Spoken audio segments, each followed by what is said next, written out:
2022 to order. Roll call, please. Alderman Kirkowski. Lorik. Dukniak. Marshall. Here. Gale. Guzekowski. Here. Everybody please rise for the Pledge of Allegiance. And will our Poppy Princess please start us off? Allegiance to the flag Of the United States of America and to the republic for which it stands, one nation, under God, indivisible, with liberty and justice for all. Thank you. That will lead us to the approval of minutes of April 19th, 2022. Everybody please take a moment, take a look.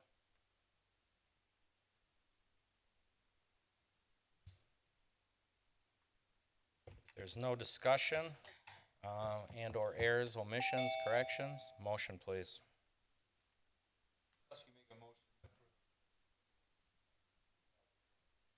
Oracle second. Roll call. Alderman Lorik. Aye. Dukniak. Aye. Marshall. Aye. Gale. Aye. Guzekowski. Aye. Kirkowski. And the next few items are recognition. First, we will start with a mayoral proclamation for Arbor Day. Catherine, would you please read that? Certainly. Arbor Day, whereas in 1872, J. Sterling Morton proposed to the Nebraska Board of Agriculture that a special day be set aside for the planting of trees. And whereas this year is the 150th anniversary of Arbor Day, and whereas this holiday called Arbor Day was first observed with the planting of more than 1 million trees in Nebraska. And whereas Arbor Day is now observed throughout the nation and the world. And whereas trees can reduce the erosion of our precious topsoil by wind and water, cut heating and cooling costs, moderate temperature, clean the air, produce life-giving oxygen, and provide habitat for wildlife. And whereas trees are a renewable resource giving us paper, wood for our homes, fuel for our fires, and countless other wood products. And whereas trees in our city increase property values, enhance the economic vitality of business areas, and beautify our community. And whereas trees, wherever they are planted, are a source of joy and spiritual renewal. Now therefore, I, Daniel J. Bukevich, Mayor of the City of Oak Creek, do hereby proclaim April 29th is Arbor Day in the City of Oak Creek, and I urge all citizens to celebrate Arbor Day and to support efforts to protect our trees and woodlands. And further, I urge all citizens to plant trees to gladden the heart and promote the well-being of this and future generations, dated this 3rd day of May 2022. Thank you, Catherine. Welcome. And again, for those of you that couldn't make it, DPW did celebrate Arbor Day with the planting of a few trees down at Carrollton Elementary, so I was lucky enough to be able to make it down there and share the moment with them. So hats off to DPW. Any comments? Nothing? All right. Next, we have a mayoral proclamation for Huntington's Disease Awareness Month. Recording in progress. Catherine, if you would. Certainly, Disease Awareness Month. Whereas Huntington's disease, HD, is a brain disease that is passed down in families from generation to generation. It is caused by a mistake in the DNA instructions that build our bodies and keep them from running. DNA is made up of thousands of genes, and people with HD have a small error in one gene called Huntington. Over time, this error causes damage to the brain and leads to HD symptoms. And whereas HD causes deterioration in a person's physical, mental, and emotional abilities, usually during their prime working years, and currently has no cure. Most people start developing symptoms during adulthood between the ages of 30 to 50, but HD can also occur in children and young adults, known as juvenile HD or JHD. HD is known as a family disease because every child of a parent with HD has a 50-50 chance of inheriting the faulty gene. Today, there are approximately 41,000 symptomatic Americans and more than 200,000 at risk of inheriting the disease. And whereas every child of a parent with Huntington disease faces a 50% risk of inheriting this genetic disorder, and there is no effective treatment and no known cure yet. And whereas the Huntington Society of America has initiated and supported research into the cause and nature of this fatal disease, and the work of the society has brought new hope to the people with Huntington disease and families who bear the burden of this affliction.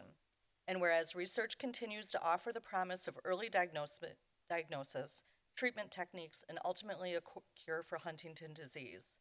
And whereas the month of May will be observed as Huntington Disease Awareness Month. And whereas I, Daniel Bukevich, Mayor of the City of Oak Creek, urge all our citizens to lend their support to the Huntington Society of America in its efforts to unravel not only the mystery of Huntington disease, but also a wide range of other genetic, neurological, and psychiatric disorders affecting the lives of so many. Now therefore be it resolved that I, Daniel Bukavich, Mayor of the City of Oak Creek, proclaim May 2022 as Huntington Disease Awareness Month, dated this third day of May 2022. Thank you, Catherine. Again, a debilitating disease that affects many. It doesn't see color, it doesn't see gender. It affects many, and again, personally, we know people who it's affected very close to us. Very proud to say that we have a walk-run to help defeat this disease coming up here in May. 21st? 22nd, sir. 22nd. So please, I urge everybody, if you can spare some time, if you can't, please donate. It will be down at Lake Vista. If anybody else would like to comment a little more on that, the floor is yours. Sure, thank you, Mayor. Sunday, May 22nd, we're going to have a bunch of raffle baskets, and we're going to have the 5K for this. We're also going to have a booth, an education booth to help people that don't have Huntington's feel what it's like for people with Huntington's to try to walk. So we're going to have a booth set up for you to try your luck at it. So it's pretty interesting. So we're going to have a lot of people down there to talk, and it's about awareness. Great, thank you, Chris. And again, if you can support this, our goal is to defeat this disease, unravel the mystery, and help those afflicted by it get better. So that will get us to item 6, which is yet another May. I went a little crazy with the mayoral proclamations this month. For National Nurses Month. Catherine? National Nurses Month, May 2022. Whereas registered nurses in the United States constitute our nation's largest healthcare profession, and whereas the depth and breadth of the registered nursing profession meets the different and emergency healthcare needs of the American population in a wide range of settings. And whereas the American Nurses Association is the voice for registered nurses in this country, is working to chart a new course for a healthy nation that relies on increasing access to primary and preventative health care. And whereas a renewed emphasis on primary and preventive health care will require better utilization of all our nation's registered nursing resources. And whereas professional nursing is an indispensable component of the safety and quality of care of hospitalized patients. And whereas the demand for registered nurses' services will be greater than ever because of the aging of the American population, the continuing expansion of life-sustaining technologies, and the explosive growth of home health care services. And whereas more qualified registered nurses are needed in the future to meet the increasingly complex needs of healthcare consumers in this community. And whereas the cost-effective, safe, and high-quality healthcare services provided by registered nurses will be an increasingly important component of the United States healthcare delivery system in the future. And whereas, along with the American Nurses Association, the Wisconsin Nurses Association has declared May as Nurses Month with the theme, You Make a Difference, a nod to nurses' sheer numbers, their unparalleled impact during the pandemic and healthcare, and an open invitation to thank a nurse for enriching our lives and the world we live in. Therefore, be it resolved that I, Mayor Daniel J. Bukavich, ask that all residents of this community join me in honoring the registered nurses who care for all of us. Be it further resolved that the residents of Oak Creek, Wisconsin, celebrate registered nurses' accomplishments and efforts to improve our healthcare system and show our appreciation for the nation's registered nurses, not just during this week, but at every opportunity throughout the year, dated this third day of May 2022. Thank you, Catherine. And once again, we all know a nurse or have benefited from the care or service of a nurse at one point in time, and never was it more evident how important nurses were than over the last 2 years with the pandemic we all experienced. So just a vital part of our health care. These heroes go out every day, do their jobs. I want to thank especially our health department and all our nursing staff that are here on everything they've done for us, not only through the pandemic, but through the years. My daughter's also a nurse, so I called up and wished her a happy National Nurses Month this morning. So, ladies and gentlemen, any comments? Nothing? Okay. We will move on. Now, these are the important ones here because we got the Poppy Princess with us. So, Catherine, if you would, our next one is for Buddy Poppy Days. Buddy Poppy Days, Meyer, Dzik, VFW Post 8482, May 6th, 7th, and 8th, 2022. Whereas the annual distribution of Buddy Poppies by the Veterans of Foreign Wars of the United States, Meyer, Dzik, Post 8482 of Oak Creek, Wisconsin, has been officially recognized and endorsed by governmental leaders since 1922. And whereas the annual distribution of Buddy Poppies will be held in Oak Creek on May 6th, May 7th, and May 8th. And whereas VFW Buddy Poppies are assembled by disabled veterans, and the proceeds of this worthy fundraising campaign are used exclusively for the benefit of disabled and needy veterans, and the widows and orphans of deceased veterans. And whereas the basic purpose of the annual distribution of Buddy Poppies by the Veterans of Foreign Wars is eloquently reflected in the desire to honor the dead by helping the living.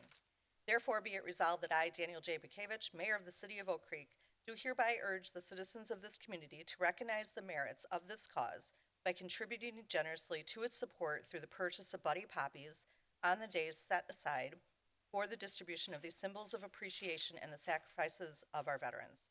Be it further resolved that I urge all citizens to wear a Buddy Poppy as mute evidence of our gratitude to the men and women of this country who have risked their lives in defense of the freedoms that we continue to enjoy as American citizens. Pardon me. Thank you, Catherine. Welcome. And again, this is always quite a tradition. Is Poppy Princess coming up now or on the second one? But just go ahead and do that. Okay. We'll go ahead with the second one right away for Poppy Days. So go right ahead. Certainly, Poppy Days, Olschlager Dahlman, American Legion, Post 434, and Auxiliary. Whereas the Olschlager Dahlman, American Legion Post, and Auxiliary 434 have set aside Friday, May 13th, Saturday, May 14th, and Sunday, May 15th, 2022, to honor all of our veterans of all wars by distribution of poppies on these days in our city. And whereas the annual distribution of poppies is one of the American Legion Post and Auxiliaries' many veteran projects of which we should be proud. And whereas all monies received from the distribution goes directly to the following: 60% of all money received will be distributed for direct aid to veterans and their families in need in the city of Oak Creek. 40% of all money received will be distributed for scholarship and loans for veteran children, rehabilitation projects at Zablocki VA Medical Center, Wisconsin Veterans Home at King, Wisconsin, Christmas gift shop at Zablocki VA Medical Center, Camp American Legion, a rehabilitation center for veterans, National Child Welfare Foundation, all veteran affairs and rehabilitation programs. Be it therefore resolved that I, Daniel J. Bukevich, Mayor of the City of Oak Creek, do hereby proclaim May 13, 14, and 15, 2022 to be Poppy Days in the City of Oak Creek.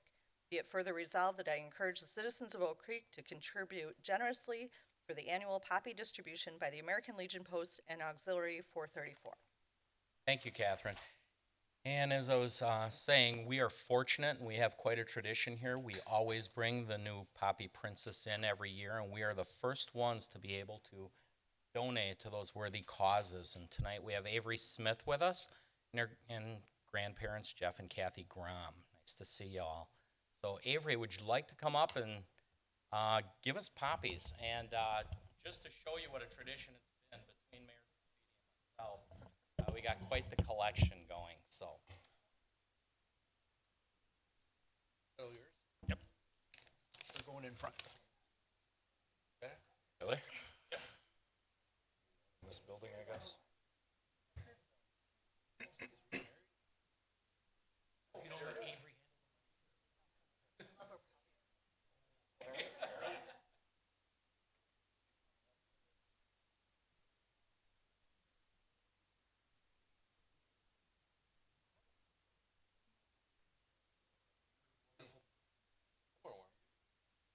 Good for him.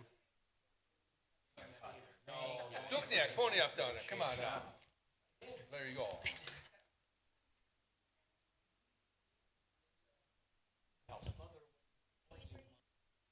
There you go. Excellent.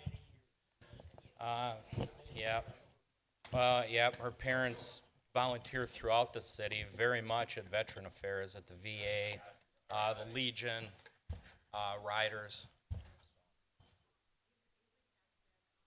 Oh, come on up to the microphone, Kathy, please.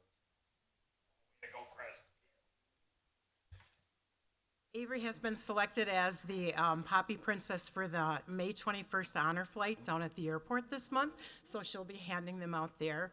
And of course, she'll be tagging along with you on Memorial Day. I sure hope Oh, so. and we And look forward again, to I that. hope to see her at the parade this year.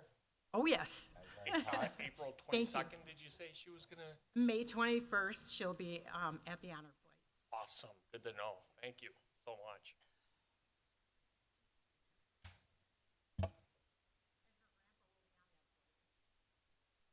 Awesome. Thank you for your service, Jeff. Do appreciate it.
And before we move on, would Avery like to say anything?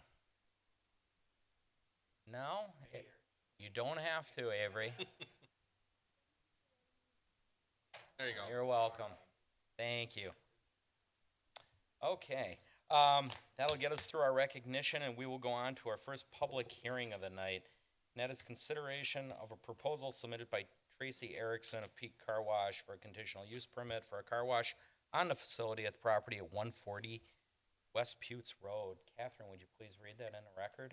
Certainly. Public hearing number 1 is to consider a request submitted by Tracy Erickson, Peak Car Wash, for a conditional use permit for a car wash on the property at 140 West Putes Road.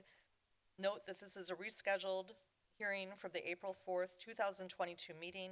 Applicant is Tracy Erickson, Peak Car Wash. Property owner is Oak Creek 140 Putes LLC.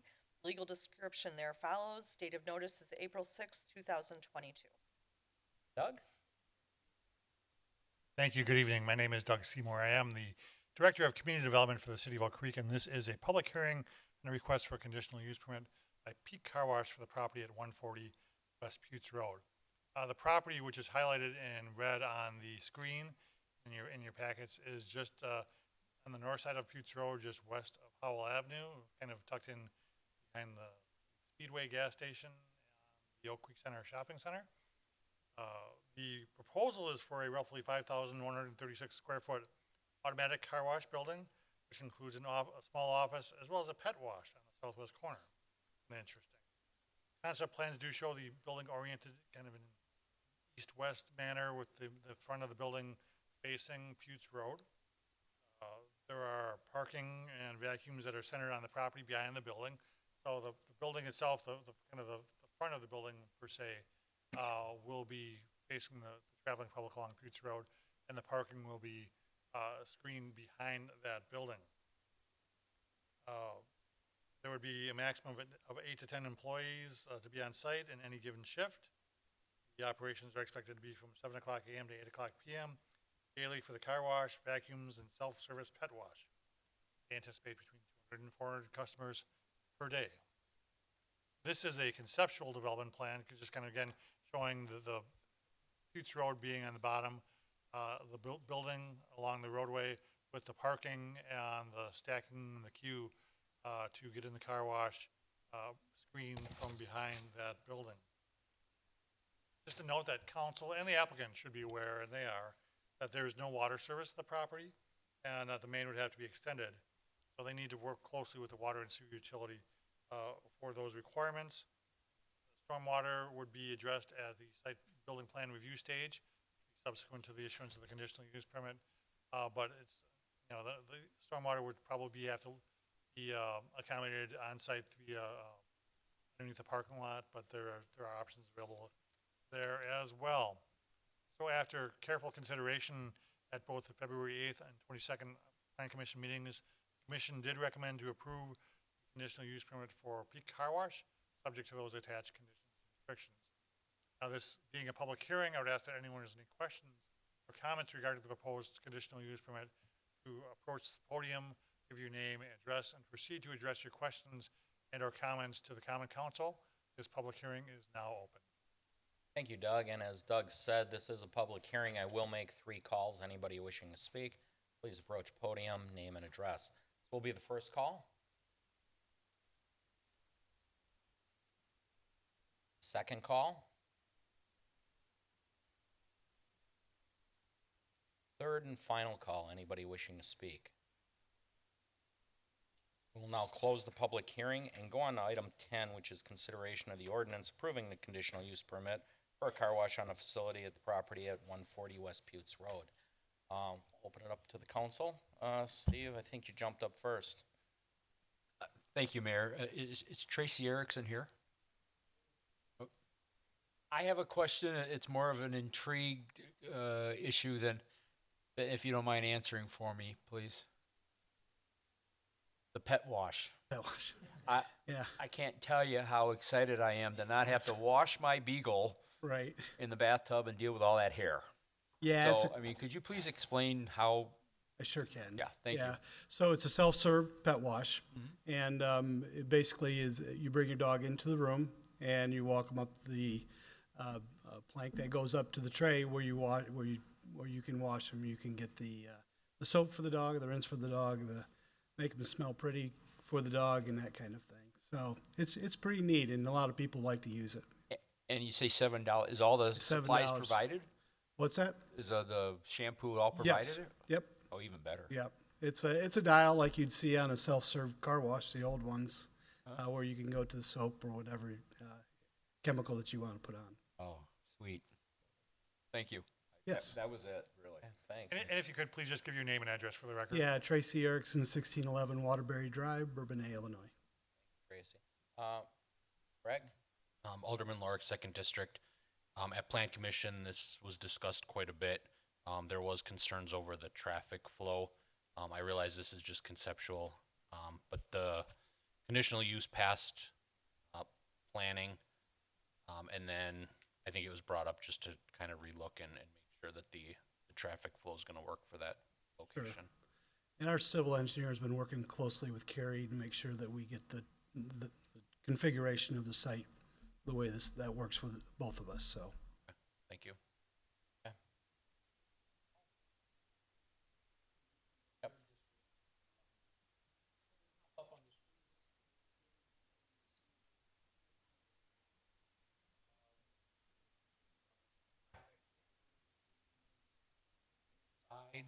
But I notice now on the notes, I don't know, yeah, that's, okay, that's on, being Right. displayed as well. So the notes are closing off what looks to be the east access point, so there'll only be one way to get into those staging lanes, and that would be from the west, is that correct? Actually, the other way around. It's Oh, from, it is. from the east. But it's only one way in. Perfect, okay, great, thank you.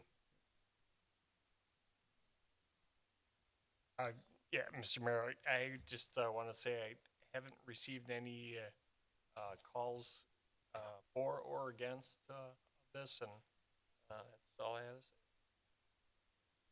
And Greg pretty much teed it up, so nobody really had a problem with the use, but traffic patterns were concerning in that parking lot.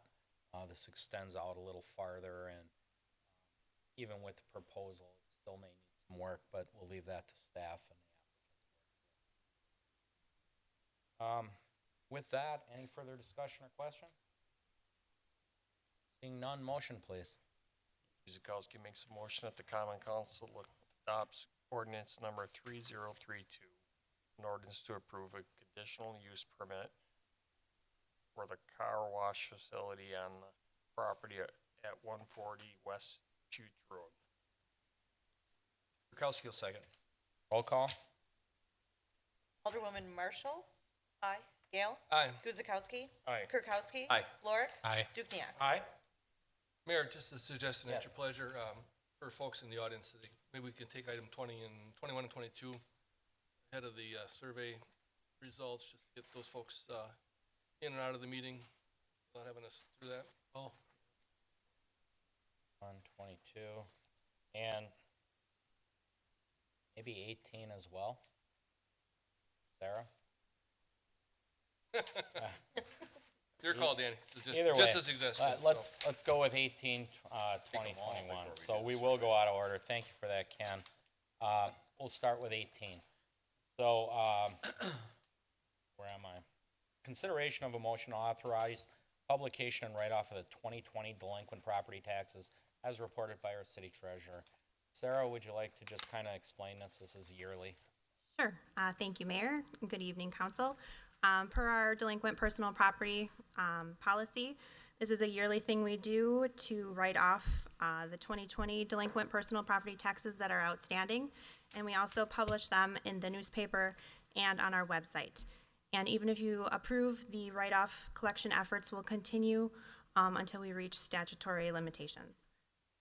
Does anyone have any questions that I can answer? Any questions? This comes up yearly, and just to be clear to the public, we're not letting the money go. We're just getting it off the books, and we continue to pursue it through other means. Is that correct, Sarah? Correct, yes.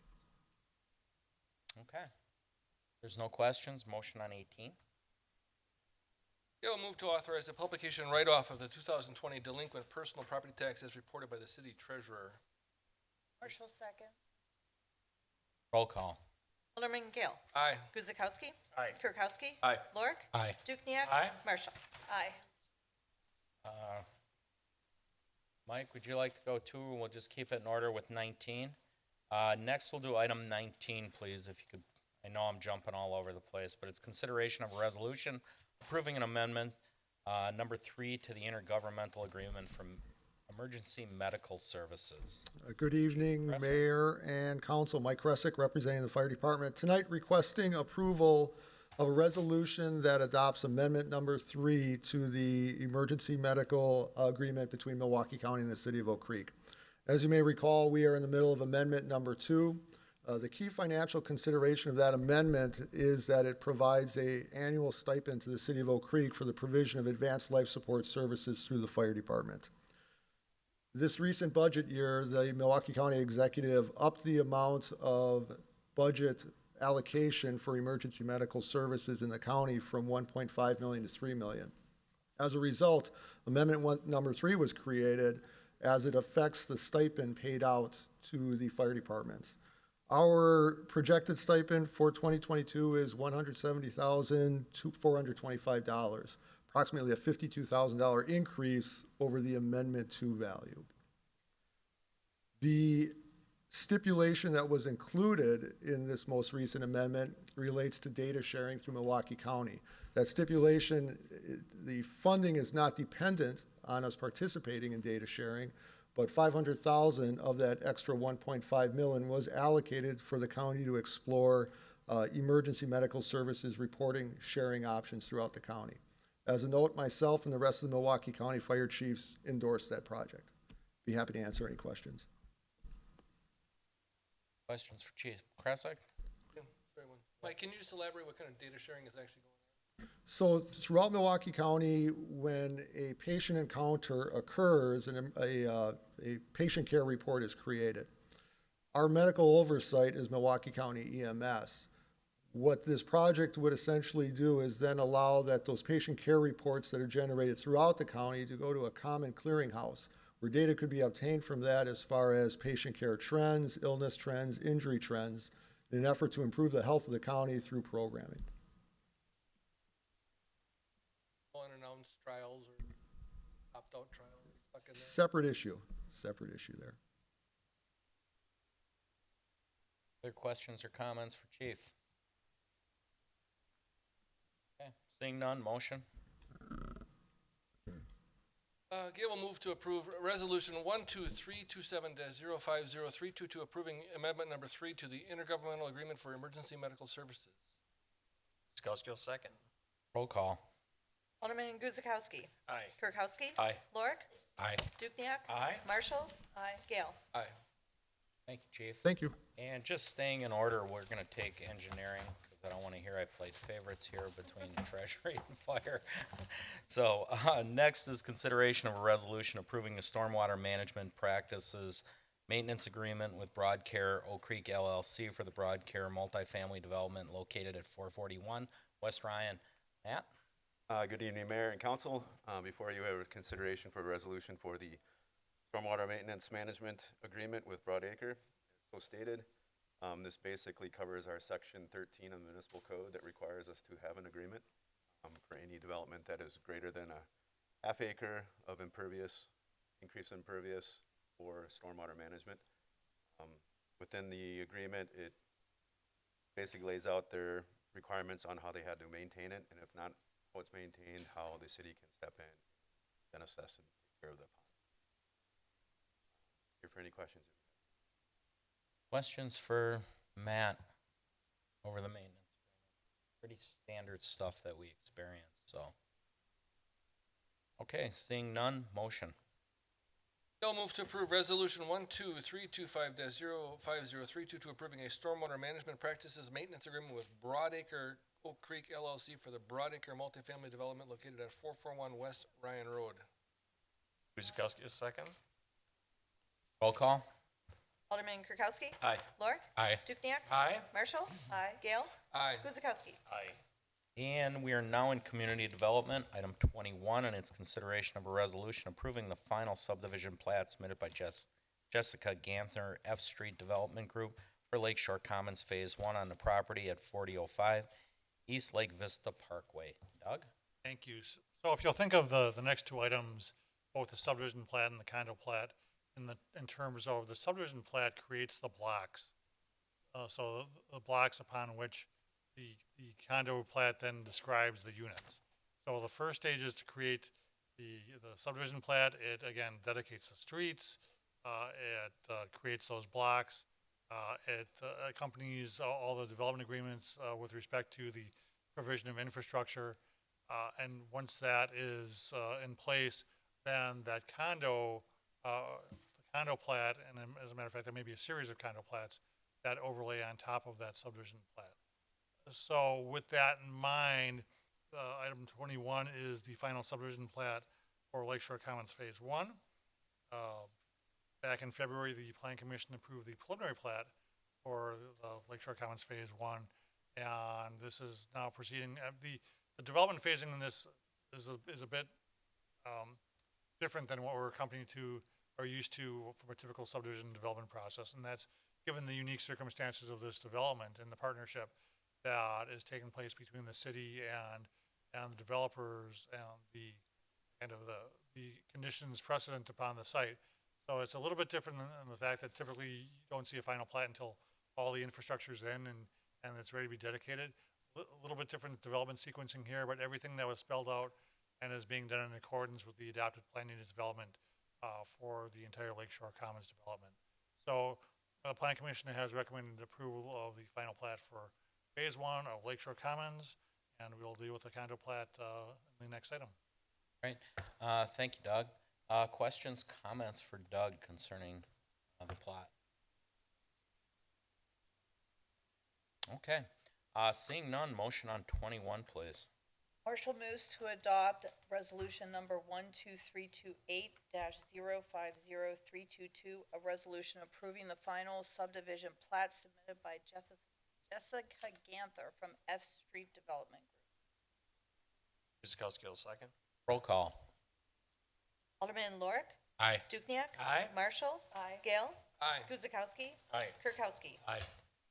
And item 22 is consideration of a resolution approving the Lakeshore Commons Master Condominium Plat and the residence and clubhouse at Lakeshore Commons Condominium Plat submitted by Jessica Ganther, F Street Development Group for the property at 4005 East Lake Vista. Doug?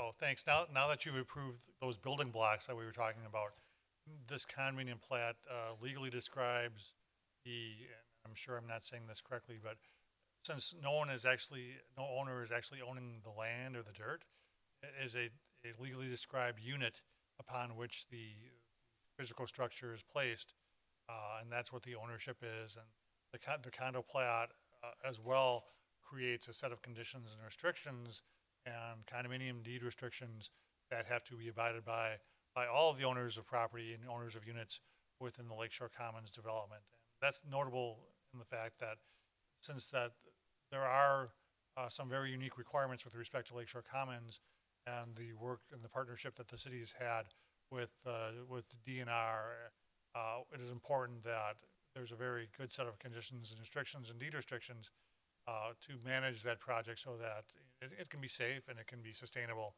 So those conditions have been reviewed by legal counsel, and we're happy to say that they do fit in and meet the requirements with respect to our obligations towards the DNR in the maintaining of those conditions under the Voluntary Party Liability Exemption Act, or VPLE. So we're satisfied, staff is satisfied that those documents are in order and as recommended to the Plan Commission, who in turn has recommended approval of the condo plat to the Common Council. Thank you, Doug. We'll open it up to council. Questions, comments? Yes, go ahead, Melissa. Thank you, Mayor.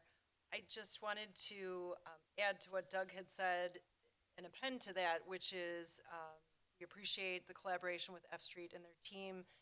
In terms of the declarations, it's referenced in this council report that we have reviewed the bylaws and declarations and given, as Doug alluded to, the very significant environmental concerns with this property, with this development. I believe that we have tried to be protective, certainly of the development, the land, but also balancing the fact that there will be a professional management company overseeing the development and basically the management, I should say, ultimately of this condominium association to ensure that there is compliance with those restrictions. We know that F Street is well aware of these pieces, but we know that there will be different hands and different management pieces here. So just really appreciate that. This is a very important piece that is buried in the declaration, so to speak, but we're very appreciative of that, and it's a lot of effort and some very careful planning, I think, on all fronts with the city as well. And if I may, I just got a note handed to me that the attorneys for the project are online. If you have any questions, or I don't know if they wanted to make any statements at all. Kevin, you want to open it up for them?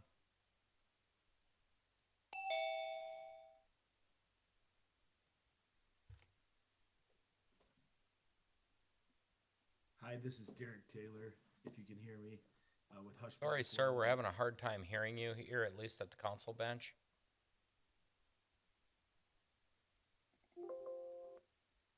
Okay, try again. Hi, can you hear me now? This is Derek Much Taylor. better, thank you. Okay, you're welcome. This is Derek Taylor with Hush Blackwell on behalf of the applicant and developer.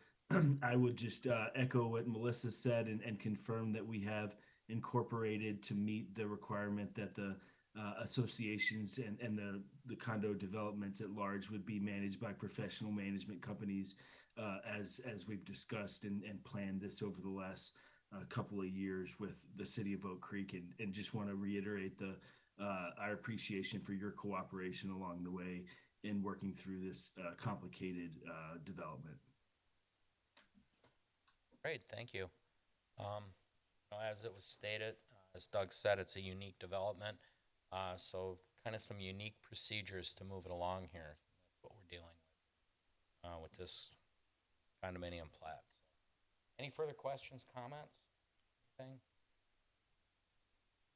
Yes, go ahead, Melissa. A little bit unrelated, but just sharing for the council that we will be bringing back ultimately in collaboration with the developer, a maintenance agreement for the amenities to clarify public and private responsibility, and just consistent with our discussion about the management of ultimately the condominium development, just to make you aware of that. So, thank you. There's no further questions or comments. Motion? Marshall moves to adopt resolution number 12329-050322, a resolution approving the Lakeshore Common Master Condominium Plat and the residences at the clubhouse at Lakeshore Commons condominium plat submitted by Jessica Ganther from F Street Development Group. Guzekowski, second. Roll call? Alderman Dukniak. Aye. Marshall. Aye. Gale. Aye. Guzekowski. Aye. Kirkowski. Aye. Lorik. Aye. And the last item we're going to do out of sequence is going to be item 23, information technology. Unsure if engineering is going to handle this or if it's Kevin. I kind of thought it was Kevin, and he's stuck here all night anyways, but I wanted to be fair. So, in its consideration of a motion to award the East Side Fiber Network expansion unit price contract to the lowest responsible bidder, responsible bidder, DeLuca and Tobin Cable Contractors LTD, at the estimated cost of $483,908.41. Thank you, Kevin. Good evening. So pretty straightforward. We put our the fiber expansion out for bid. We had a lot of decent proposals that came back, and we are coming with the lowest responsible bidder for approval. Okay, questions for Kevin? Alderman Dukniak, 3rd District. Kev, I noticed throughout the east side of our community, a lot of the vertical boring that's taking place. That's not this, is it? That's not that. Okay, That's not us yet. How can that have been started if we haven't approved it yet? Okay, so. Yep. that is- Yeah, I know AT&T is kind of expanding on that side, especially to get the Lakeshore Commons. So that might be their work, and I believe We Energies is doing some horizontal boring as well. Oh, okay, very good. Thank you. Other questions? Kevin, will this help us ensure better service down its area of Station 2? So this will be a direct connection to Station 2 as well as the treatment plant. Right now that's all over VPN connections. And then it's also going to enable us to do public Wi-Fi at Lake Vista Park, as well as open it up for potential ISP leasing to get to Lakeshore Commons. Capital improvement budget it's coming from, or is this possible ARPA money? This is ARPA money and then also funded portion through the water utilities budget. Great to hear. Thank you. Other Rich? question, I did notice in the report that we're looking to engage partners such as the school district. Has there been any discussion about them utilizing those services? So this project, we worked with the school district on the initial design. We're doing the main routes that would service both the city and the school district. And if they were to come back, we'd ask for either a in-kind lease for some of their fiber or payment back for this project. So there is interest? Yep. And there's also interest with DOT. Hopefully the next council meeting will be bringing a in-kind lease for 18 miles of DOT fiber. Oh, good. Thank you. Yep. Any further questions for Kevin? Seeing none, motion please on 23. I'll move to approve the East Side Fiber Network Expansion Unit Price Contract to the lowest responsible bidder, DeLuca and Tobin Cable Contractors Limited, at the estimated cost of $483,908.41. Guzekowski, second. Roll call? Alderwoman Marshall. Aye. Gale. Aye. Guzekowski. Aye. Kirkowski. Aye. Lorik. Aye. Dukniak. Aye. Thank you. Welcome. We will now go back to item 11. And that is presentation on the City of Oak Creek Residents Priority Survey. And that was presented by Cobalt Community Research. I'll turn it over to Max. You got it? Yes, thank you, Mayor Bukevich and Common Council, Max Gagan, Assistant City Administrator and Comptroller. So before you tonight is a presentation by Cobalt Community Research on the City of Oak Creek's Resident Priority Survey. For the council and community's awareness, this is our 3rd resident priority survey, first occurring in 2011, second iteration in 2016, and then this last one in January of 2022. And really, the survey results will help us in informing the next iteration of the strategic action plan, as well as making decisions and priorities for budgeting processes in the future. And with that, I will turn it over to the Executive Director of Cobalt Community Research, William St. Amour. Thank you very much. Good evening, everyone. I'm in the process of switching over my screen so that you can stare at things as I walk you Yeah, through. we need some Hold on. volume on that, if you can control that. Sure.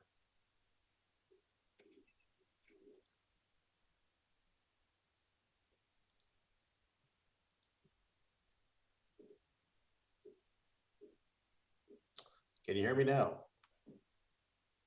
Okay, good.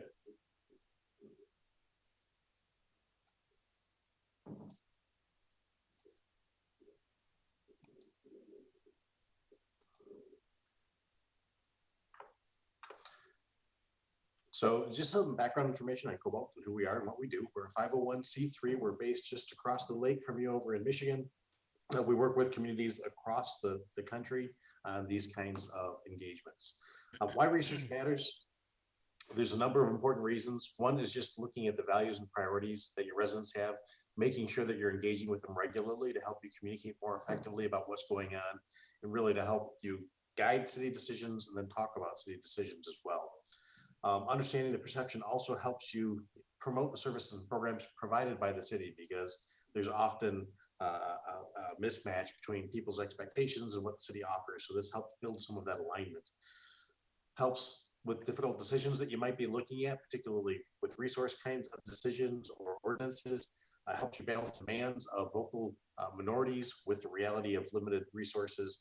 And ultimately, this is just a great trust building exercise. It's an opportunity for people to share their ideas, to share their concerns, and know that they're being heard. So for this particular study, there's several things that we wanted to achieve. One is really supporting the budget and strategic planning decisions that you're going into. We have a baseline that's been established for the city since 2011. So looking to see how you're performing compared to those long-term trends. Look to see which areas have the most impact in terms of driving overall satisfaction and other outcomes, like people remaining in the community and recommending it to others, because not all scores are created equal. Some have a disproportionate effect on those kinds of outcomes. There's a lot of benchmarking in here that we'll talk about. And we also wanted to make sure that we looked at different demographic groups so that all of those different groups had their voices heard. So let me first jump in and talk about the bottom line. So this is basically the survey in a nutshell. So first of all, you did really well. You outperformed most of the benchmarks, certainly everything in Wisconsin, but you're at or above many of the national and regional benchmarks as well. There were 6 areas that were the most strongly linked with overall satisfaction. And these are not low scores. These are just the scores that were the most closely connected with those kind of outcomes. And those are local government management, taxes, image, website, customer service experiences, and economic health. And I'll be going into those in more detail here in just a couple minutes. We had a question where we were asking about different approaches for additional officers and tying that into some different tax costs. And people were generally open to that kind of approach. We'll go into that in more detail too. They've been using parks a lot in the library, more limited use of public health. We asked which streets need the most attention from a maintenance standpoint. Drexel, and I always get challenged with this particular street name, Putes, Rawson, and Forest Hill. Residents are also very interested in biking and walking infrastructure in general, and we see that coming out in the survey in a number of different ways. They are willing to fund increased infrastructure maintenance, not so much new stuff, but certainly with the maintenance, there's support for doing that. When we asked them about the vision for the city in the future, the kind of things that came out were much more of a family orientation and focused on building a sense of community and all the different things that you can do to really continue to nurture that and make that top of mind. Top concerns they had: taxes, housing, and some of the challenges with schools. All right, so that was the nickel summary of the results. Let me talk a little bit about the methodology. So we sent this out to just over 1,700 folks. They were drawn from the city's voting records. We did 2 waves in January and March. Everyone had a unique ID number, so they couldn't respond more than once, have their votes basically counted more than once. We heard back from 389 residents, which is fantastic. It gives us a margin of error of plus or minus 4.9%. To give you a sense of if that's enough for a community of your size, for a national survey to get plus or minus 5%, you need 384 responses. So you're right in there. So that's really a solid response from a statistical standpoint. In addition to those folks, we also provided the opportunity for people who weren't part of the sample to share their ideas as well. And we had 146 people who took you up on that. And so that brought the overall response to 535 residents. And just as a quick note, we don't mix the non-respondent or the non-sample folks with the sample folks, just so that we could generalize it. So we keep those two separate. So in the detailed information that you have, you'll see most of the stats are for the sample, but then you'll have a separate line going across to capture the folks who are not part of the sample and see what their opinions were.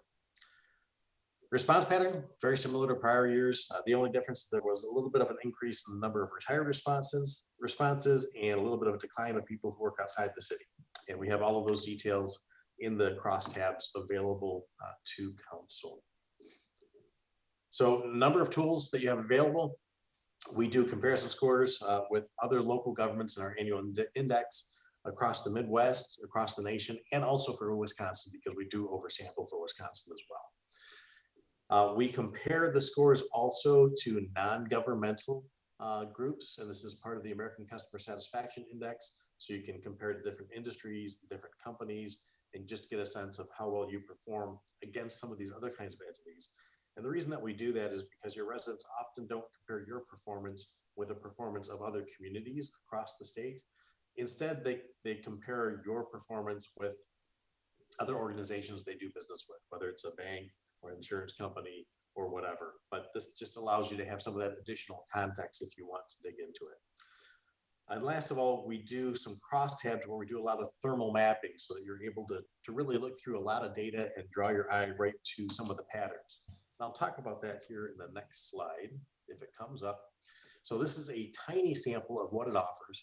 So basically every question in the survey is its own row and its own column, and every demographic group in the survey is its own row.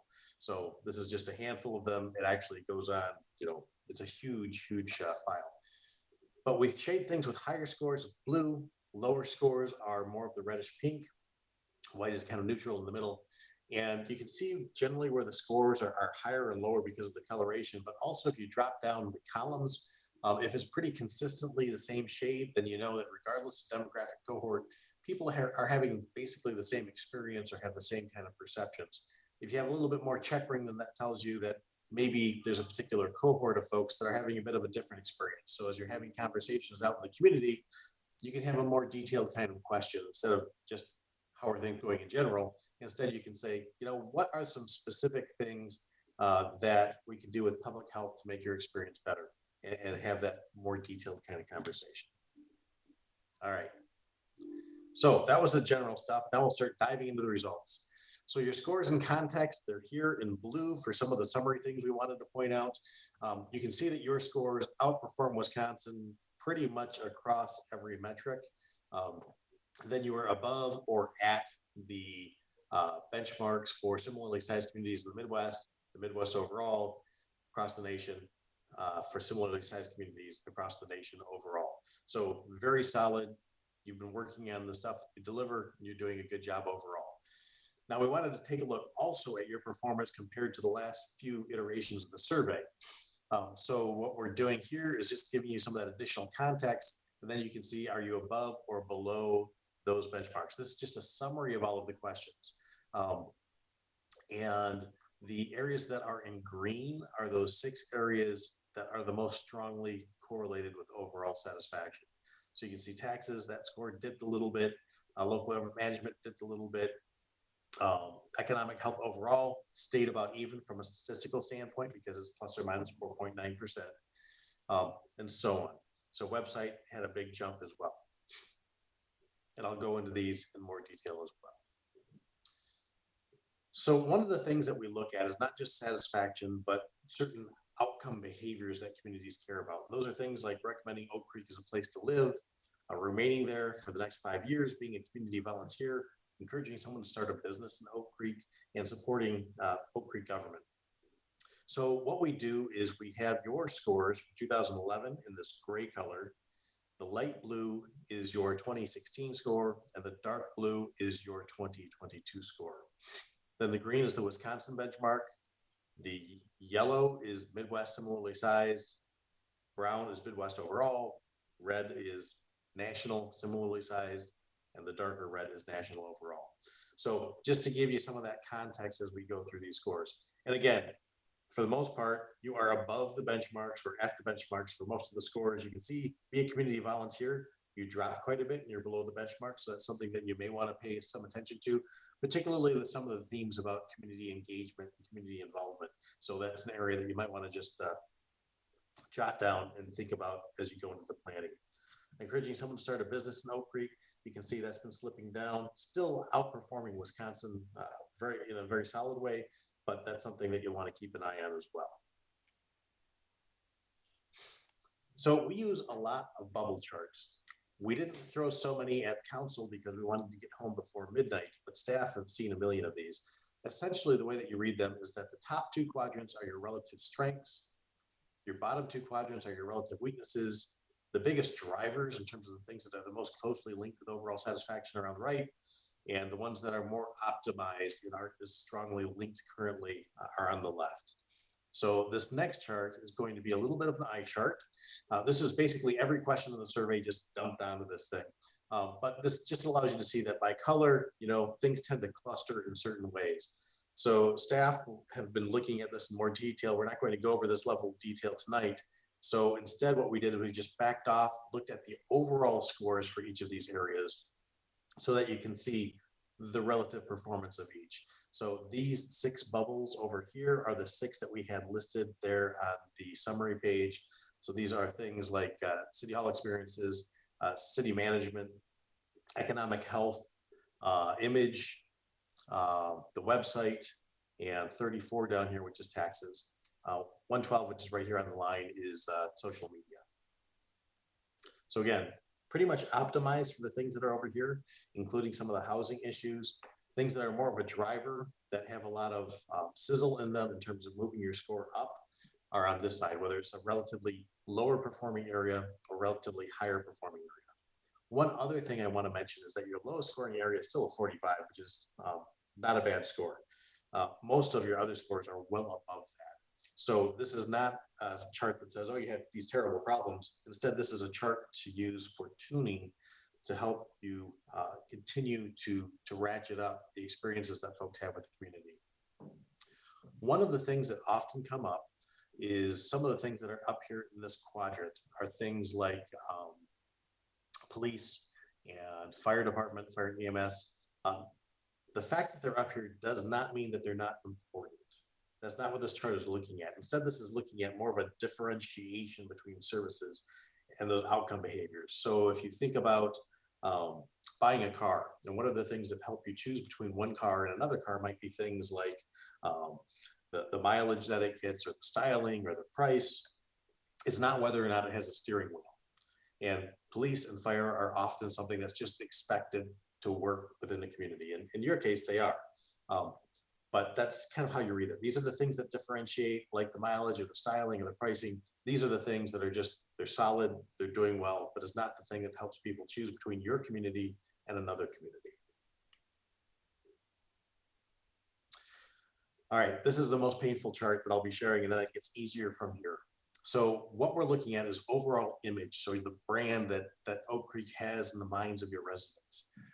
Same sort of set of colors that we talked about before. I just want to talk about some of the highlights here. One is high scores for an enjoyable place for children, a safe place to live, enjoyable place for families, physically attractive, a great place to live, brings the community together. All fantastic things and very consistent with that vision that people want long-term for the city. Areas that are softer scores are things like growing responsibly, a safe place to walk at night, and an enjoyable place for single adults. Looking at your fire and EMS, very high scores. You can see them up here, flirting with the 90 line. These are fantastic scores above the benchmarks. They're only getting better. You've got a great team that are doing a fantastic job. Police services, very similar story. So improving in most of these areas, well above the benchmarks.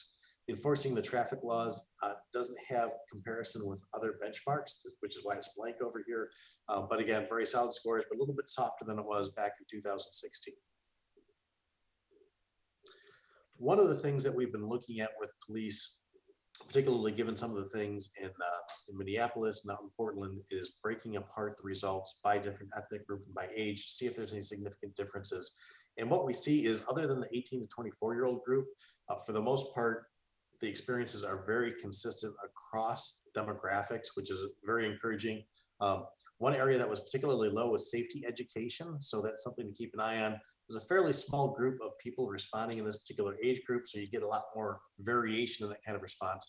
But one thing we've seen with a lot of our clients across the country is with COVID, educational programs, both for fire and for police, have not been as robust because not able to get in the schools and just festivals and other areas where that training kind of took place.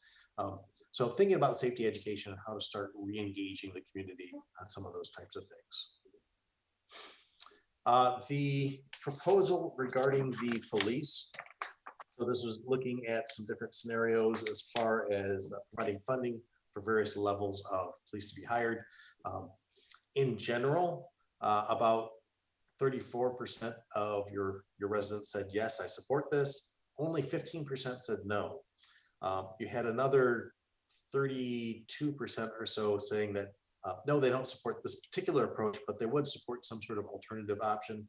And then you've got a lot of folks who are in need of more information. So I think overall there is support for this kind of approach to increase your police staffing. Very few people said no.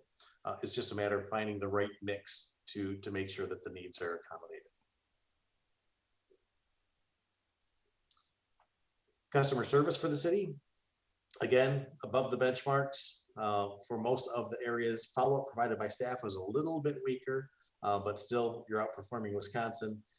Really high scores for the professionalism and courtesy of staff. So that does not happen automatically. So that's been something that you've chosen the right people, you've given them the right training. They're really doing a nice job there. Local government management, similar sort of story. Your scores for the most part are well above the benchmarks, particularly having employees who are well trained. The open to citizen ideas and involvement softened quite a bit, and you dip below the benchmark. So I wanted to point that out. Managing community growth is another one that dipped pretty significantly. So you'll want to jot those down as things to think about here in the coming weeks. Economic health, for the most part, again, around the benchmarks. So you've got the economic health overall over here. The areas that were particularly strong is the strength of the local economy, the stability of property values, a little bit softer with the affordability of housing. You can see you're still outperforming Wisconsin, but Wisconsin in general has had a significant increase in terms of housing prices. The availability of jobs has gone up, but it's still lagging somewhat. And there's another one, cost of living has also become more problematic. Again, well above Wisconsin, but inflation is certainly having some effect on folks.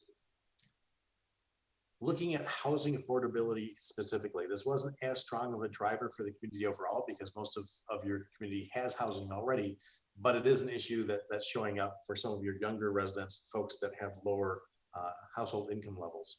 And you can see that compared to 2016, across the board, housing affordability has dropped pretty significantly.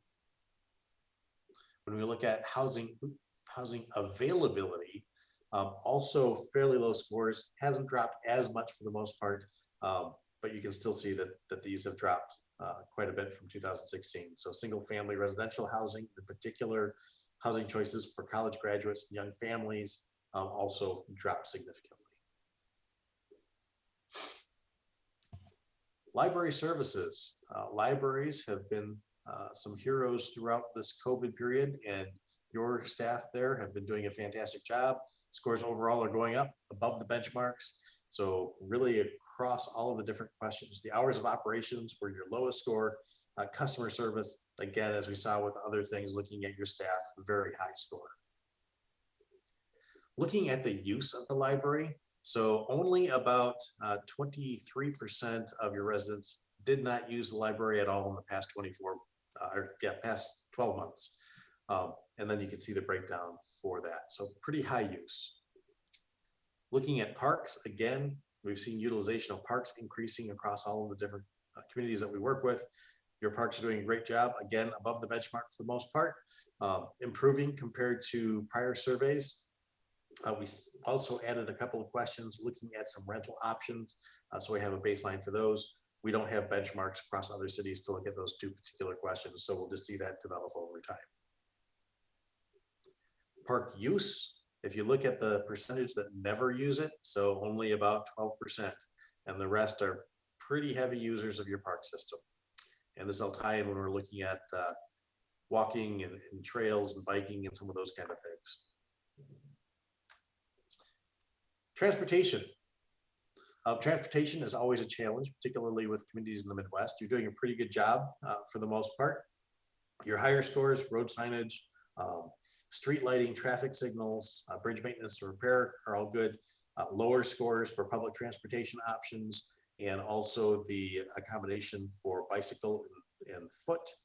And then your street maintenance and repair, again, above the benchmarks, but there's always opportunity for improvement there.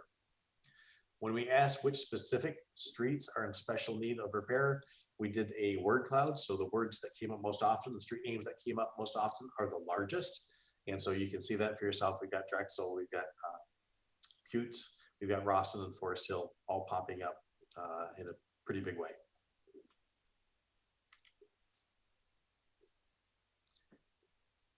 Looking at potential new transportation elements, roundabouts, speed bumps, traffic circles, pedestrian curb bump outs, illuminated pedestrian crossings, and expanded walking and biking trails and lanes.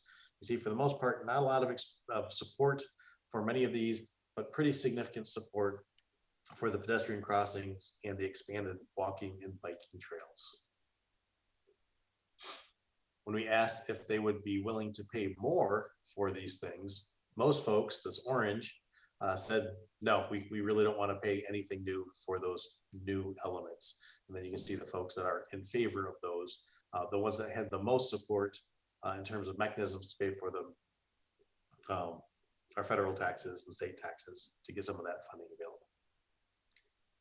When we then looked at existing infrastructure repair and replacement, we have a different story. So here, when we looked at additional funding, only about 41% said, no, I don't want to pay anything in addition to maintain what we already have. But we have about 56% who said, yes, I am willing to pay something. And basically this column here is the sum of all of these smaller columns. So you can see what that distribution looks like in terms of how much they would be willing to pay. So probably about, if we were to look at these last 5 columns, you'd probably be down just around the 48% willing to pay $11 or more on a monthly basis. Utility services, again, strong performance, pretty high scores. You know, drinking water quality is excellent. Garbage collection, a little bit softer with the recycling collection, and stormwater management.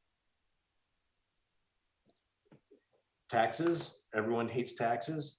Your scores have gone down a bit compared to prior surveys. The areas that were the lowest were the fairness of taxes, fairness of property assessments, and city communications on how tax dollars are used. And all of these are things that are often linked, and it ties into how well you do the storytelling regarding this particular topic, which can be tricky. But looking at the offerings that the city has, as well as the comparatively low tax rate that you have in the area, there's a lot of things that you could do as far as increasing the public's understanding of what you're able to do very responsibly for a very reasonable cost compared to what they're paying in other communities. Looking at the website, We've seen an increase across the board for all of the website elements. I know that your website was revamped, so it's been effective. So you've had a nice increase, and you're outperforming the benchmarks. Social media, we've had a little bit of a dip in the social media scores, particularly the ability to interact with staff to get questions answered. We had an open-ended question about what are the most important issues that's facing the city. And again, we use the word clouds. The things that were the most often mentioned are the largest words. The main things, taxes. So property tax increase was something that came up pretty often. Housing, in terms of the accessibility and the affordability of housing, came up in a lot of the comments as well. And then there were also a number of comments regarding the schools in terms of some of the challenges in terms of the ranking and also the response to COVID, which made it a little bit challenging for the district as well as for parents. We asked about folks' vision for Oak Creek in the next 10 years. What are the things they would like to see? And the things that came out is really building a strong sense of community. So having, activities and involvement for people to get out and come together. A lot of things around family and having a lot of opportunities for families to do things with parks and recreational programs and schools, and improved affordability of taxes and housing. So those were the two that came up along those lines. Finally, we had a question that was pretty broad. It was looking at the various economic development projects, retail establishments, food and beverage clusters, nightlife opportunities, park amenities, and so on that people would like to see either added or enhanced. And what folks wanted to see the most were restaurants, first of all. You can see that marched right across the middle, particularly non-chain kinds of restaurants. So either fine dining, higher end kind of things, or things that were family friendly. The next largest theme that we came across were parks and programs and recreational kind of things, more green spaces.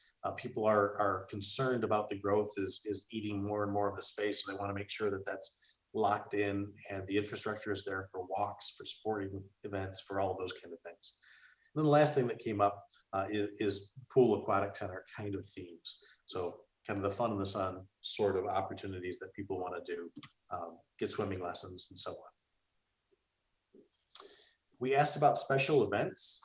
A lot of music kind of things came through. A lot of food kind of themes came through. Beer gardens came through. Craft fairs. So there's a huge opportunity, a huge appetite to do more in this area as well. And again, it ties in with the theme of just the community engagement and family friendly things and so on. So we're approaching the end. There are some questions specific to budget and planning. We're asking about support for increased funding for a number of different areas and whether they oppose in red or if they support the tax in blue. So there's a few of them that I wanted to highlight where the support was quite a bit stronger. Fire and EMS had a lot of support. There's a lot of support as well for roadway maintenance, police department,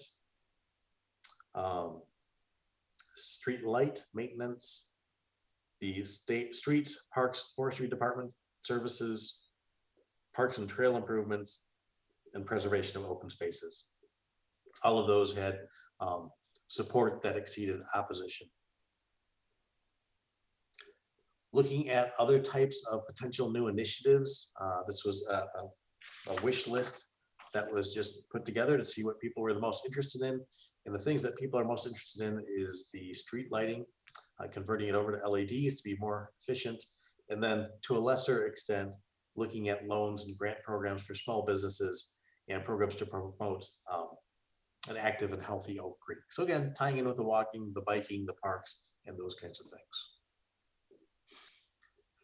We asked the question about chickens, and 50% support the idea of having backyard chickens. About 33% opposed, and there's a few folks on the fence. And if you ask about chickens, the next thing coming down the line is backyard bees, which has even more support. Almost 60% of folks are comfortable with the backyard bees being permitted. Couple of questions on communication preference. How do people prefer to receive information from the city? The newsletter, the Acorn was #1, followed by the Oak Creek Current Magazine, and then your website, and then Facebook.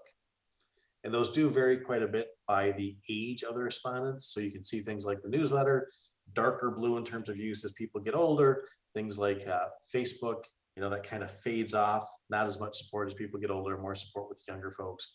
Website generally has a younger skew. So really, as you develop this kind of information, making sure you're choosing the right modality to send it out, depending on which particular group you're trying to get it in front of.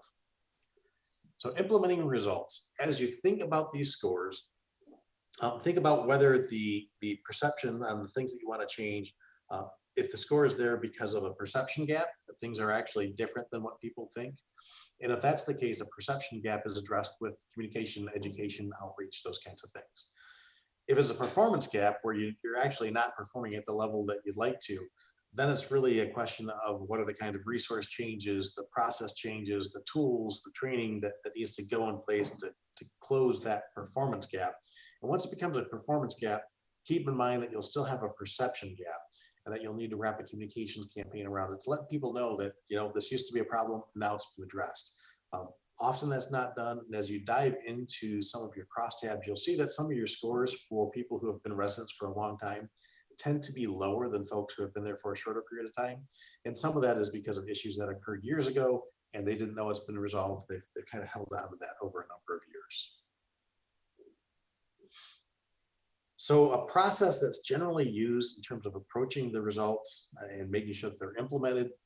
You've done the first step, which is measuring. The next step is really to go into a brainstorming phase where you take a couple of big flip chart paper stands and you create 2 lists. The first list is what are the specific things that we want to change? What are the scores that bug us the most? And then the second thing is, why did people respond to that? Or respond in that way? What are some things that we can do potentially to improve those scores? Then you go to a validation phase where you take those lists and you expand the conversation out to line staff, to maybe some workshops out in the community and say, okay, here's the things that we want to improve the scores on. Here's some of the ideas that we came up with. Number 1, what's missing? And number 2, what are the 2 or 3 things that would really be the most impactful? Once you've got your 2 or 3 things, then you decide who's going to implement them and make sure that those folks have the right equipment and the right training to implement successfully.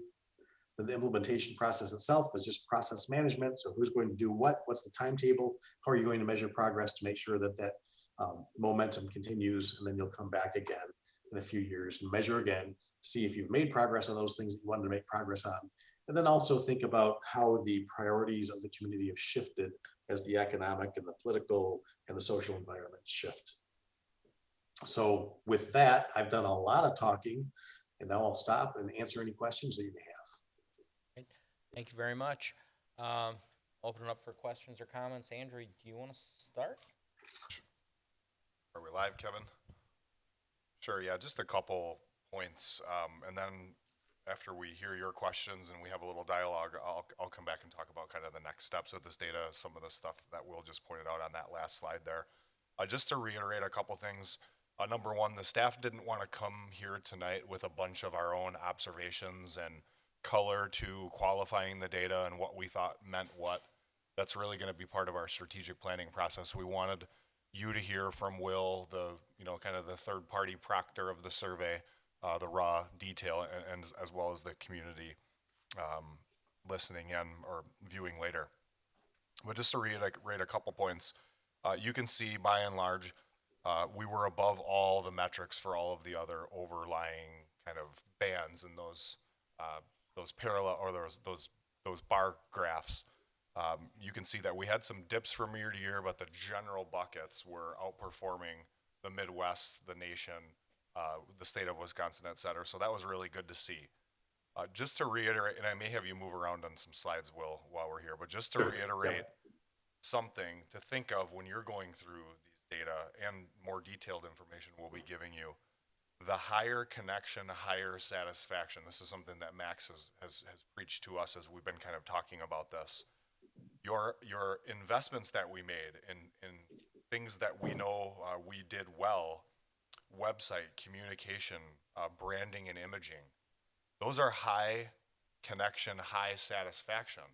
So that doesn't mean you ignore those and focus on only those items that you scored lower on, because actually doubling down on those investments, doing things in terms of brand and image, and community cleanliness and aesthetic with our neighborhood preservation program, the pending corridor project, the Gateway project on Drexel.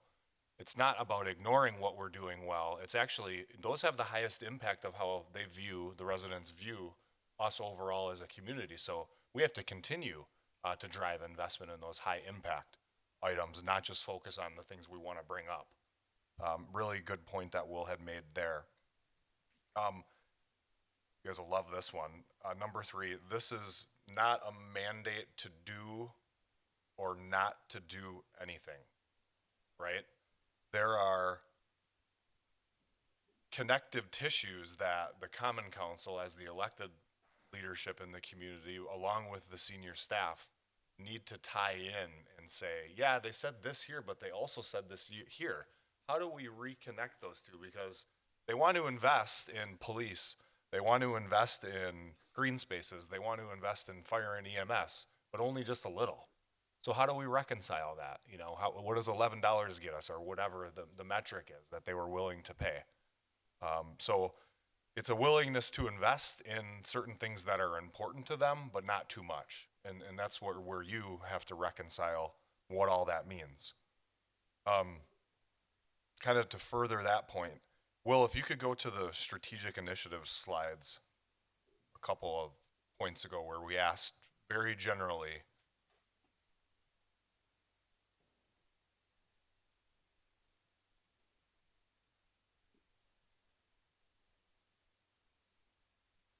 Do you have the page number on that offhand? I don't. It's I was where gonna we flip asked through and- investing in LED, the LED slide where that was Okay, really yeah. high. Yep, I know the one you're talking about. That one. Yeah, so looking at a couple of these, and then drawing back to the previous point I made. Yeah, we're willing to invest in police, but we want an alternative strategy. Maybe that means other than property taxes, or maybe it's a little too much that you're asking for, but we're open to another solution. You see, there's no context to these strategic initiatives. We kind of wanted to get a raw reaction on what people thought. If you were to say, we would like to convert streetlights to more energy efficient LEDs to save taxpayer dollars, I bet we would have got closer to 100% of everybody saying that's great. Furthering that point, if we would have said, hey, we want to look at efficiencies we can gain by a more connected utility and common council in order to save taxpayer dollars, with which we might put more cops on the streets or help reduce our fire and EMS time, that score would have went way up as well. So that's what I'm talking about with the common council now, with the leadership, the staff, really kind of connecting. They want more cops. They don't necessarily want to pay. They want to reduce EMS times and more fire and EMS on the street. So you guys have to get there as to how. And we know that some of those strategic initiatives could really help move some money around and really open up some resources. Another great example, you know, if we were to have included the verbiage, or if we come up with a strategy that says, hey, we'd like to invest in some homeowner grant or loan programs so single family homeowners can make investments in their property, but not with general taxpayer dollars, probably would have went way up. And there's strategies around that. There's state funding, federal funding. There's our own ARPA dollars that could be a strategy there, where we're not using general taxpayer dollars, but we have investment vehicles that aren't the general property tax levy. So just to qualify those a little bit. And with that, I'll turn it over to you all, and we'll talk a little bit about next steps at the end. But really think about when you get this larger data set, because you'll be getting the much less abridged version of this presentation, along with the open-ended Q&A. And you really need to think about high satisfaction, high connection, high satisfaction, and really what it all means, because there's a little bit of, not to put this in any negative way, but there's a little bit of hypocrisy. And I like I think housing needs to be more affordable, but I don't want to invest in affordable housing. Well, what does that mean? How do we sort that out? And lastly, on a more positive note, we heard loud and clear that Drexel Avenue was going to be a priority. We actually received a call from a gentleman a day before the Drexel streetscape or the Drexel roadway closed. So that's how quickly we act here in the city of Oak Creek. We didn't even get your approval on that one. We had Drexel under construction the day we received the survey results. So for anybody listening at home or viewing in 5 years, I'm joking. That's my form of sarcasm. But we did have a good laugh about that we act very quickly here in local government in Oak Creek. So. Great. Thank you, Andrew. We'll open it up. Comments, questions from the council. Rich, Alderman start us out. Dukniak, 3rd District, and Max and Andrew, you probably be able to answer this. I mean, there's going to be significant discussion with this information that we received. Will at some point this be shared with the general public? And I have some concerns about that. And you had mentioned it. This information can be very easily misconstrued. So I'm just wondering, is that typical in a survey to eventually share it with those that participated?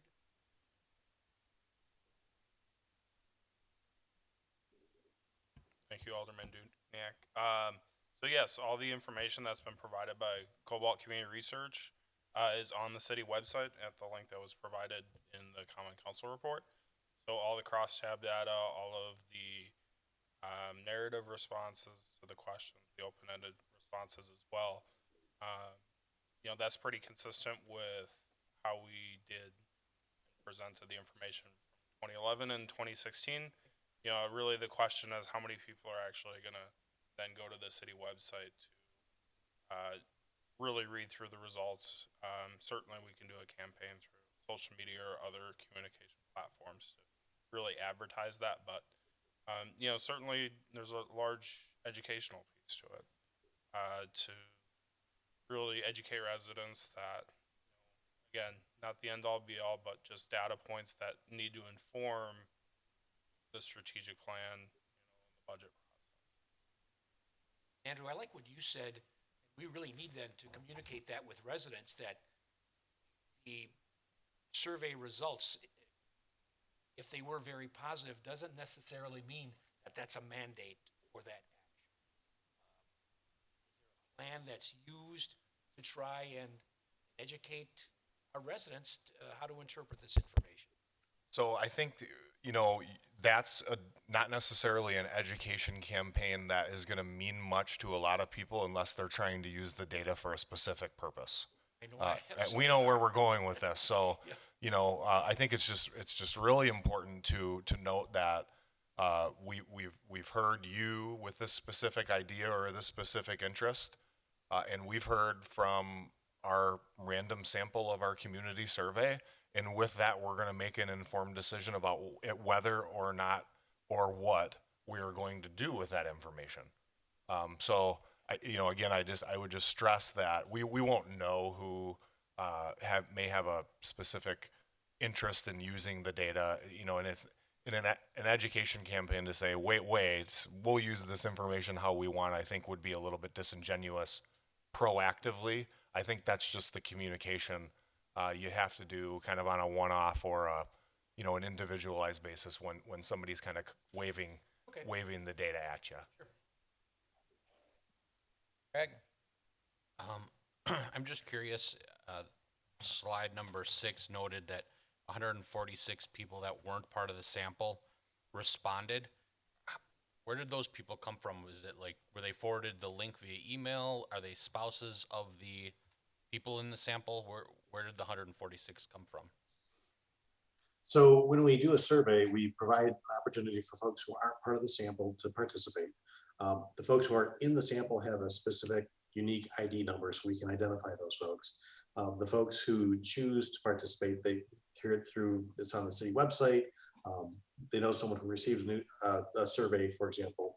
They could go out to cobaltcommunityresearch.org/Oak Creek and they could type in Oak Creek as the survey ID number and take it that way.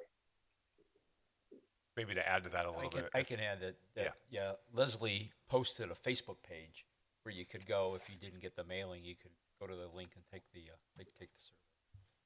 Another qualification of the data, which was anticipated was going to occur, was we reached more single-family owner-occupied residents than we did leased resident situations by a lot. Not reflective of what we know our population to be, probably approaching 40 to 45% of our community living in a leased residence situation. But we also, in addition to the general Facebook posts where anybody could access the kind of the non-sample, we push this out to our apartment managers contacts that we have to get to their individual community listservs. We pushed it out to a few of the senior and yet independent living arrangements in the community. So we did try to get it out that way to broaden the response. And then the data the council will get, you'll be able to see this is the detailed, well, not the full detail, but this is a synopsis presentation of the random. You'll be able to see, wow, there's a little bit of a difference there in the 146 to the 384. But with the random sample being statistically significant, you should be pretty, you shouldn't see a lot of deviation from the responses in those 146. That's the true scientific, I guess that's the science behind, statistical analysis. Another thing, I know that this was a city initiative, and while we don't have direct oversight with anything with the school district, does that small portion of the survey get shared with anybody in the school district, since there was responses with concerns to that? So it certainly could. We'll definitely make the community leaders or the school district leadership aware, but I think, to the point, the average resident may not divorce municipal government from school board politics or governance. To them, they just live in the city, right?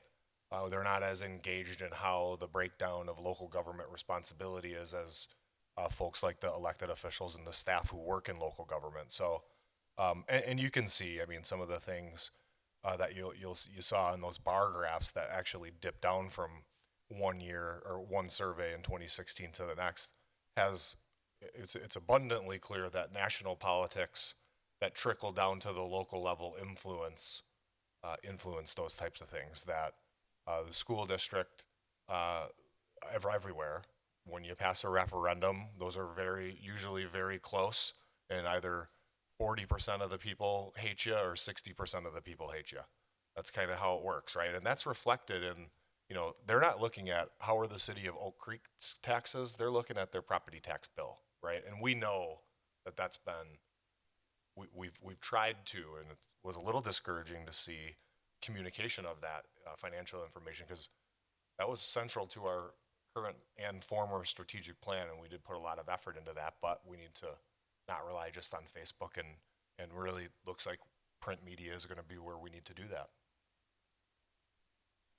And then I think my remaining questions all relate to what next and what we can do with the data, which sounds like you'll touch base on. So then, last thing, just a thank you to everybody involved. I think that even this kind of combined data and this presentation was very informative and quite eye-opening with some of the items in here. So I appreciate all the work on this. Thank you.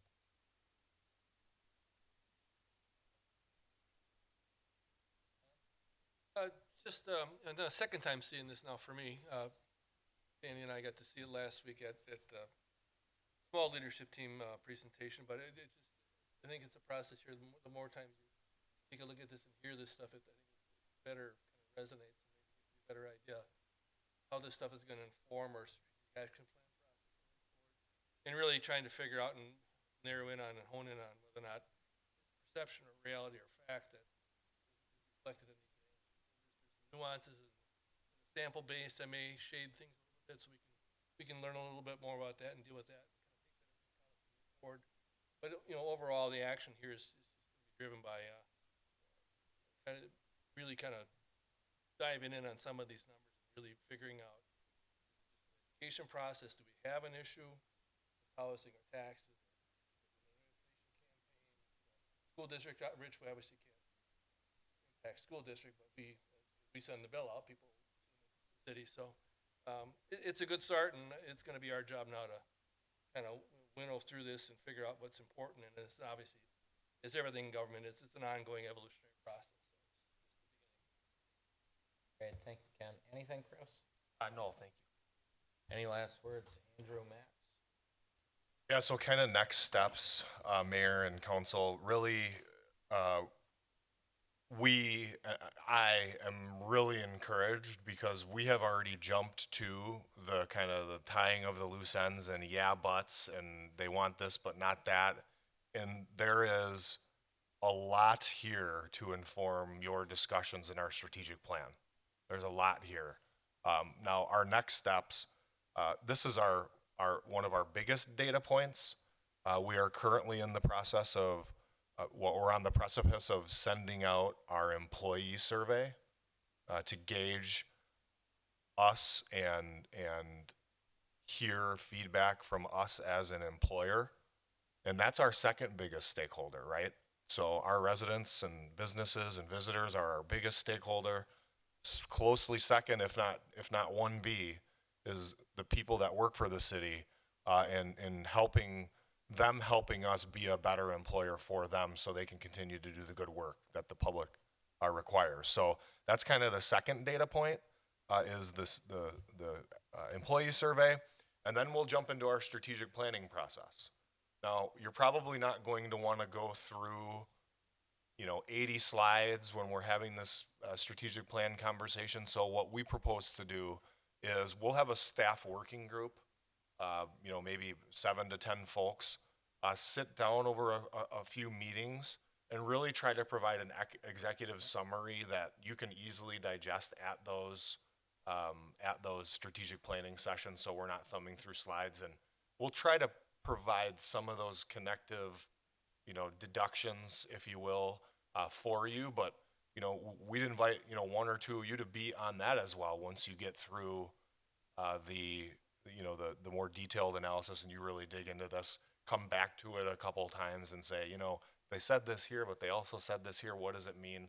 Because, you and the senior leadership team are going to have to figure that out. And that's through the discussion in our strategic plan. So that's what we propose to do. Synthesize the large data set and all of the feedback a little bit so it's somewhat manageable when we're referring to it in our conversations in, midsummer, late summer for the strategic planning process.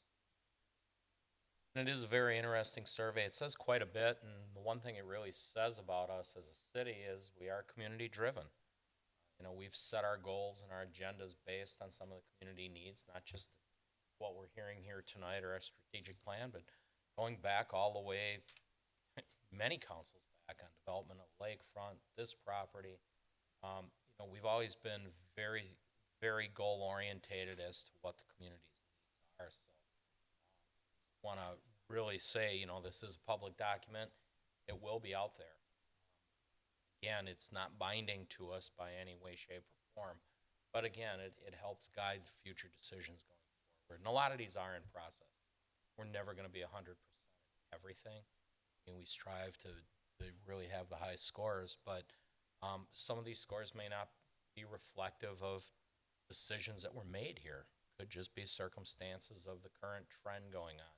Housing, house assessments, things of that nature. Coincided with our reassessment. I'm sure that reflected in our scores a little bit. Not making excuses, just saying. So it'll be a good tool, and as we go forward in budget and strategic planning, there'll be a lot to talk about with this. So, with that, if there's nothing further, Will, I want to thank you for your time. Dan, I have one more question. Yes. So does each employee get a survey, or is that a sampling as well? Thank you. That's a great question. No, we have, I don't know, Max, help me out, probably 320 to 340 active part-time and full-time employees, somewhere in that range at any given time. No, and our intention is to hopefully get that. We will make attempts to get that into everybody's hands. They will have an opportunity. That's really important. We are not looking at, trying to do that as a random sample of folks. We will really want to hear from everyone, if at all possible, on that one. Okay. Anybody else? Okay, if not, Will, I want to thank you for your time and everybody involved in this, getting it out there. Do appreciate it. Won't be the last time we see it, so thank you very much. Thanks, everybody. Okay, moving on. We'll get to old business. We're now on item 12, mayoral aldermanic appointments. They will be as the following. These are mayoral appointments. We do not require any voting on these two. Small Claims Committee, we will be appointing Alderperson Marshall. On Library Board, Alderman Lorick will remain on Library. And that will get us to item 13, and these do all require motions. So the mayoral aldermanic appointments, we're looking at on tourism, Alderman Gell, and on CDA, or community development, Alderman Gell and Kirkowski. Any discussion on those appointments? On 13? If none, motion please. Yeah, I'll move to concur with the mayoral aldermanic appointments as listed. Guzekowski, a second. Roll call. Alderman Gale. Aye. Guzekowski. Aye. Excuse me, Kirkowski. Aye. Lorik. Aye. Dukenyak. Aye. Marshall. Aye. And item 14 is Common Council aldermanic appointments. I will turn that over to President Gell at this time to give his appointments. Thank you, Mayor. Item 14, Common Council automatic appointments. Item A, Personnel Finance Committee, Alderman Dukenyak, myself, Alderman Kirkowski, I'll serve as chair there. License Committee will be Alderman Dukenyak, Alderman Kirkowski, and myself. Alderman Kirkowski will serve as chair. Planning Commission appointments, Alderman Guzekowski, Alderman Lorick. Board of Health, Alderwoman Marshall. Emergency Management Advisory Representative, Alderman Lorick. Parks and Rec, Alderman Guzekowski. Board of Public Works and Capital Assets, Alderman Dukenyak, myself, Alderman Guzekowski as chair there. Discussion, comments? Motion, please. Marshall moves to adopt Common Council aldermanic. On Ken's, we do. According to my script, we do. 13 needed a motion, and 14.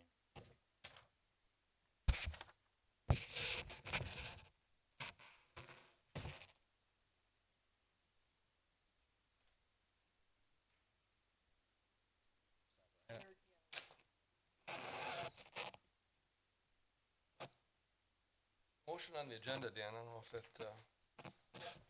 for item 14 at least.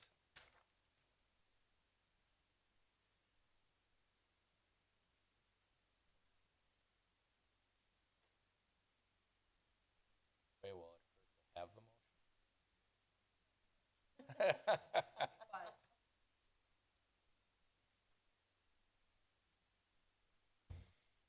We have the first already on the floor. Lorick will second.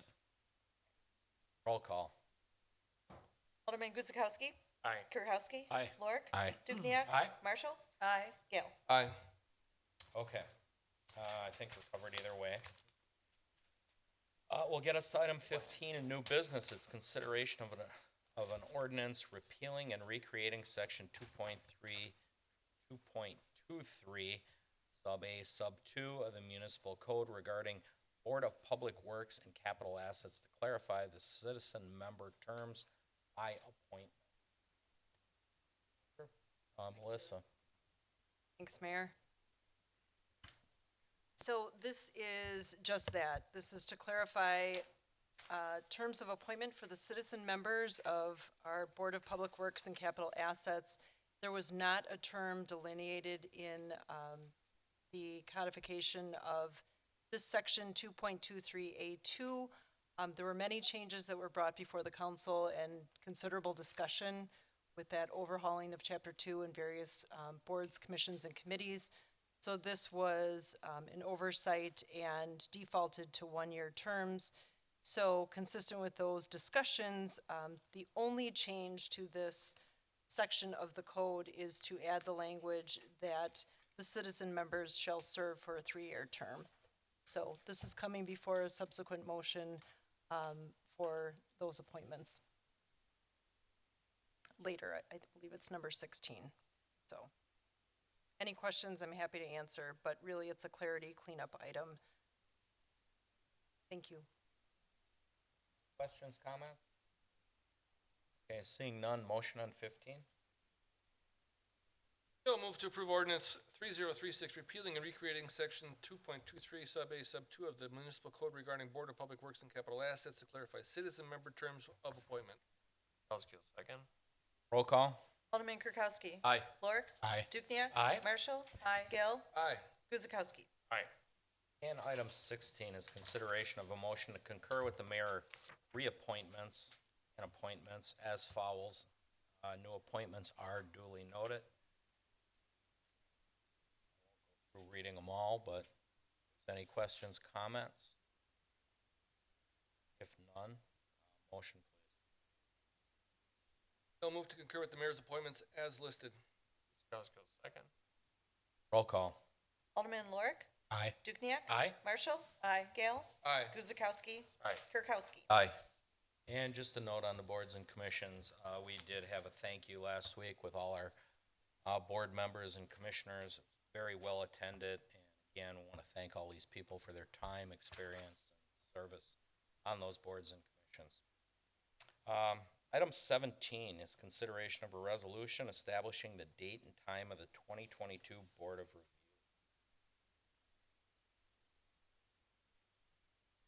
All right. Council, this is just a standard protocol to schedule the 2022 Board of Review. We will have our statutory meeting on Monday, May 16th, beginning at 5 p.m. The assessment roll at that time is expected not to be complete, and at that time, the board will determine the hearing date, which is expected to be mid-June. That's it. Any questions? Questions for Catherine? Okay, seeing none, motion? Marshall moves to adopt resolution number 12326-050322, setting the date and time for the 2022 Board of Review. Kirkowski will second. Roll call. Alderman Dukenyak. Aye. Marshall. Aye. Gale. Aye. Guzekowski. Aye. Kirkowski. Aye. Lorik. Aye. And that will now move us up to the License Committee, item 24, and at this time, I will turn that over to Alderman Kirkowski. Thank you, Mayor. I trust everybody has had an opportunity to review the Common Council report. I just want to note that in the recommendation paragraph, that there's a typo where it says 517, it should say 53. But does anybody have any questions, cares, or concerns with the report? Just have one quick question, not necessarily with any of the individuals on here, but I did receive a call from a resident a couple days ago about licensing of door-to-door salespeople. And am I correct that they are in fact licensed by the licensing committee? Yes, Okay. they do, and we've had previous reports where transient salespeople have to be licensed and approved by the license committee. And is there enforcement? What is a concerned citizen to do if they believe somebody is unlicensed? Call the clerk's office. So And the you could clerk's office does, we do issue the licensing for transient merchants. We work in conjunction with the police department. If a concerned resident identifies somebody who they believe is selling door-to-door, they can contact us or the police department. We both have on record the approved licensed merchant. Okay, thank you. You're welcome. Any other questions? Anything else? Okay, thank you. Thank you, Greg. Kirkowski make a motion to approve the various license requests as listed on the May 3rd, 2022 License Committee report. Yeah, second. Roll call. Alderwoman Marshall. Aye. Gale. Aye. Guzekowski. Aye. Kirkowski. Aye. Lorick. Aye. Dukenyak.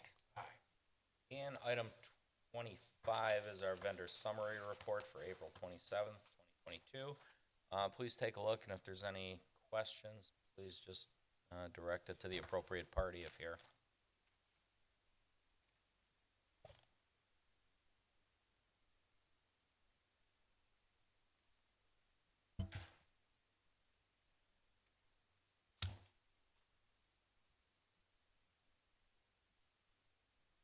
And when you are satisfied, there's no questions, comments, motion, please. Gail, move to approve the April 27th, 2022 vendor summary report in the amount of $510,839.08. Marshall seconds. Roll call? Alderman Gale. Aye. Guzekowski. Aye. Kirkowski. Aye. Lorick. Aye. Dukenyak. Aye. Marshall. Aye. And just very briefly, before we adjourn, this weekend is Mother's Day. So please take some time, honor all the mothers out there. Again, a very important holiday, and want to wish you all on behalf of myself, very happy Mother's Day. I hope the weather is much better than today. So with that, motion to adjourn, please. Kirkowski will make a motion to adjourn. Oracle second. Roll call? Alderman Guzekowski. Aye. Kirkowski. Aye. Lorick. Aye. Dukenyak. Aye. Marshall. Aye. Gale. Okay, thank you very much.